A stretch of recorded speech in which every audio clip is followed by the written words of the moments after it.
Hey guys, welcome back. So today I thought I'd show you how to achieve a perfect setup for a reliable gear change. So I've seen lots of people struggling that sometimes it pops out when it's in first gear, or it doesn't stay in first gear, or vice versa.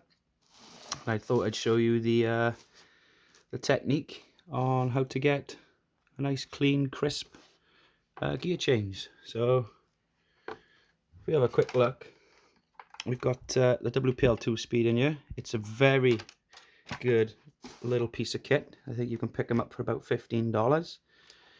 You'll also have to get yourself a transmitter receiver with a third channel so you can change gear. I'm just going to show you the difference in wheel speed. So I'm going to plop a bit of masking tape on the wheel.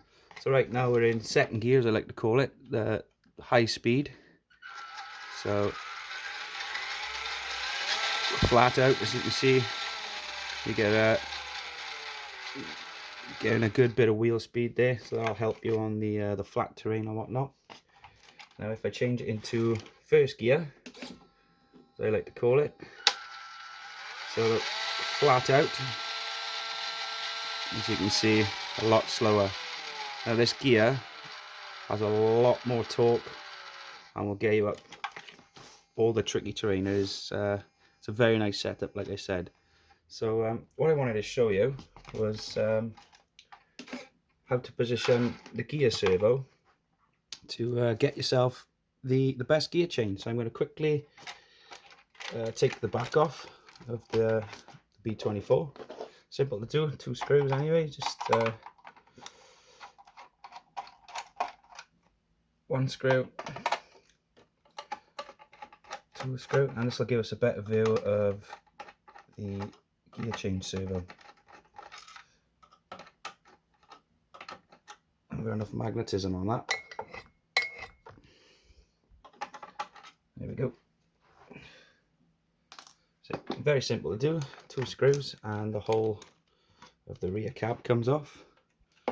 Now I had to trim that bit slightly there so it would fit the 2-speed under there, but the rear bed is held on with the back 2 mounts there, so trimming that doesn't actually affect the the function in any way. So another thing I did to get it to fit, so if you look at the spare tire holder, I cut a little section out of there, and that's again so it fits. I don't think you have to do this on the B16, the B36. You definitely don't have to do it on the C14 and C24 or the C34 and 44, because my father's running a 2-speed in his C34 and it's fine. The C44 actually comes with a 2-speed, so that runs fine. And I've actually had this gearbox installed into my C24 once upon a time.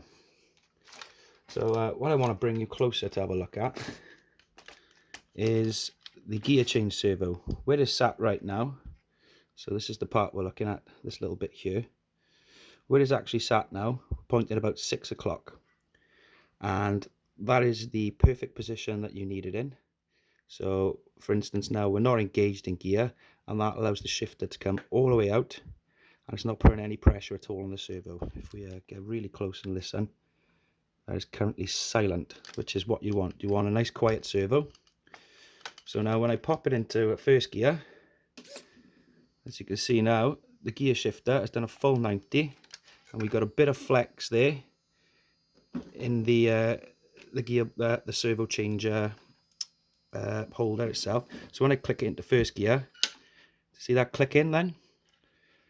That's now engaged, and once again that servo has gone silent. So what we're looking for now is a nice 90-degree servo change, so from 6 o'clock to 9 o'clock. And if you listen carefully now, that's nice and quiet. So that is what we call the perfect gear change. That's engaged into first gear, and yeah, just pretty much that's what you're looking for. You can sometimes have it too far back, and as a result the shifter itself will constantly be putting strain on this servo, and that can result in a burnt out servo or a burnt out receiver or ESC. So yeah, you're looking for a nice clean gear change like that. And it popped out then. I don't think you can see it, but I felt it. So there we go, we're back at 6 o'clock. I'll try and turn this round. I think the best angle for you guys to see it. There we go. So we're in second gear now. Good bit of wheel speed. I'm going to pop it into first. You hear it pop in, and the servo's also gone silent. So now we've got lots of torque and a nice slow controlled wheel speed. So like I said, it's a really good piece of kit. You can pick these up for about $15. Highly recommend getting some metal drive shafts and metal internals to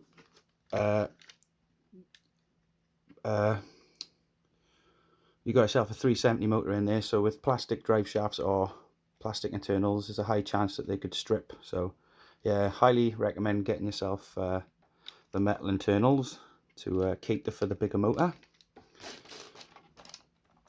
And yeah, that's basically it, guys. So you're looking for a nice nice clean servo change from 6 o'clock to 9 o'clock, a pretty much 90-degree angle, and yeah, that'll stop your gear changing servo burning out, or your receiver or your ESC, which I have seen happen to people in the past throughout the Facebook groups.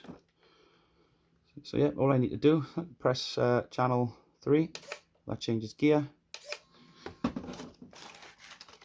Hold it up here to have a look, see how it works. So right now it's in second. I like to give it a little thing and to see it pop out further than I should have then. Same when I go into first. That's already engaged, but sometimes if it's not engaged, what it'll do is obviously pop into place. There we go. See it? See it flexing? And it's popped into place and the servo's gone silent. So yeah, just a quick one from me today, guys. Cheers for watching. I'll catch you on the next one.